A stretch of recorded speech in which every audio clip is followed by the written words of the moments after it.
អ្នកលក់អ្នកស៊ីអ្នកសងលុយហើយប្តីប្រពន្ធបែកគ្នាលុយហើយពូម៉ាកាសត្រូវលុយហើយបងប្អូនបែកគ្នាលុយហ៊ានស្លាប់ម៉ែឪ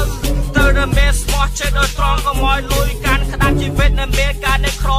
កាន់នៅមានពេលនេះជីវិតស្វាត់សបាត់អាម៉ាកដៅចុងក្រោយយើងនៅតែស្លាប់គាត់ក៏យោ